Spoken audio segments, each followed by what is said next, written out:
BBC Radio Manchester. It's just after 8:10. Jacqueline's been telling me in the news this morning about the iconic former Palais de Danse in Bolton.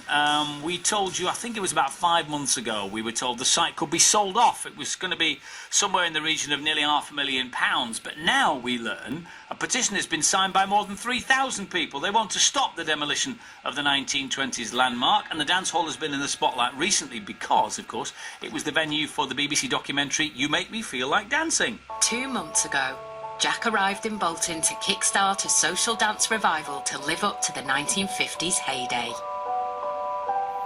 Now, after a race to get locals ballroom ready and an ambitious restoration, the glitter balls are back. The dance hall night has finally arrived, and Jack's about to find out if he can get Bolton dancing. People, are they going to come? The ads are out. The posters are at the front of the building. I need a lot of people to fill this floor. I have never felt such responsibility in my life. And I'm nervous. I'm very, very nervous. So tonight's the night I find out if I fail or pass.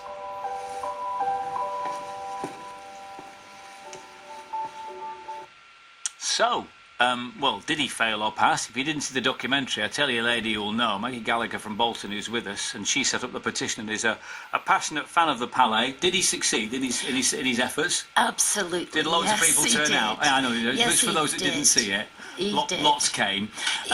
He brought the dreams that the Palais goers have had for all these years. He brought everything back to life with the dream of the Palais opening up again, you know, for dancers of all ages to dance on that dance floor again. And he did succeed. He did succeed, which is good to hear. So here you and I are now talking about this petition. It's over 3,000 people want to see the thing saved.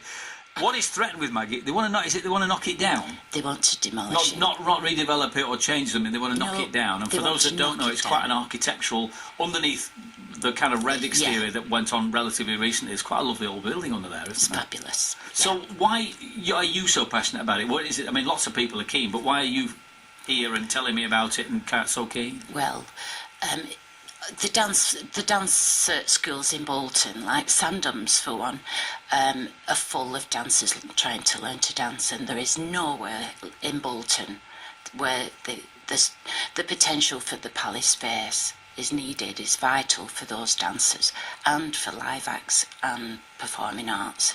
What has it been doing up until now? I mean, has it been used as a dance floor? It's been a nightclub recently, hasn't it? It was used as a nightclub.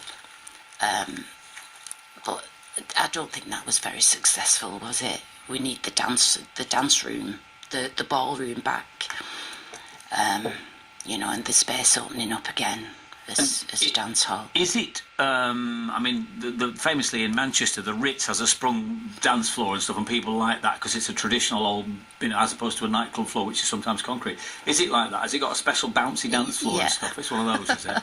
Yes, it did. It did have that bouncy dance floor. You didn't have to sort of get on the floor and dance. You just stood there and you'd be up and down and jigging about. It was good. And what response have you had, apart from the people signing your petition? I mean, are people enthusiastic for it, or are they just because it's described as a lot of treasure? Maybe it lost treasure. Maybe people in Bolton don't know what they've got. A lot of people do know what the Palais, and they have fond memories of life in the Palais. They used to come for miles on coaches from all over. But will they anymore? That's the question. I'm sure they will. Yeah.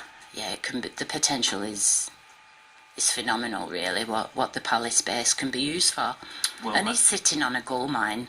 And he doesn't know it, this Tim Vaughan. So what does he want to do? Knock it down and put what up there? Do you know? Well, we've heard it's going to be a car park, and we don't really want that. Once the Bolton Palais is gone, it's gone, and people have got to fight to save it because we need it restoring, not removing. Which will cost quite a lot of money, though, wouldn't it? I'm sure it would, but Tim Vaughan he spent 19 million. On the vaults, he's turned air raid shelters into fabulous restaurants and things. I'm sure it won't take that much to restore the Bolton Palais. Okay. Well, let's hear from Drew Swankie now, actor, volunteer worker from Bolton. One of the contestants on the programme joins us on the phone. Good morning, Drew. Good morning. I'm having my morning tea. Do you share Maggie's passion? Is it something that should be saved? I think yes, especially hearing Maggie just talking about it that way.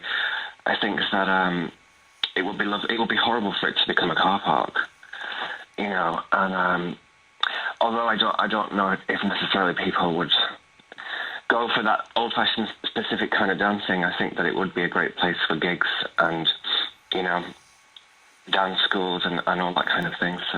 So it's a space that could be, I mean, it's got to be, bottom line, commercially viable, Drew. Do you think it could be a commercially viable space in Bolton? I think it could be now, especially with, there's another club, which I can't remember what it's called, but so that there's competition, you know, that it could sort of have a healthy fight with.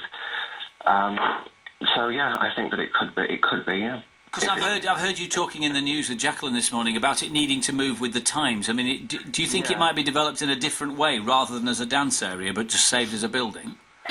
Possibly. I mean, I don't know anyone no one's really spoke to it about me either way, whether they wanted it to go or stay or anything like that. So, you know, I've not really heard much about it other than people saying it's going to be sold, it's going to be knocked down.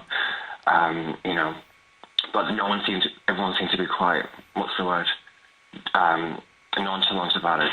Yeah, apathetic, apart from Maggie, Drew, who is very passionate. When will you find out one way or another? You've got your petition online. Have you had any response from those that want to develop it? Well, I've tried to email Tim Vaughan again since he offered us the tour of the Bolton Palais, where he was trying to convince us that it was derelict and needed to come down, which he didn't convince us at all.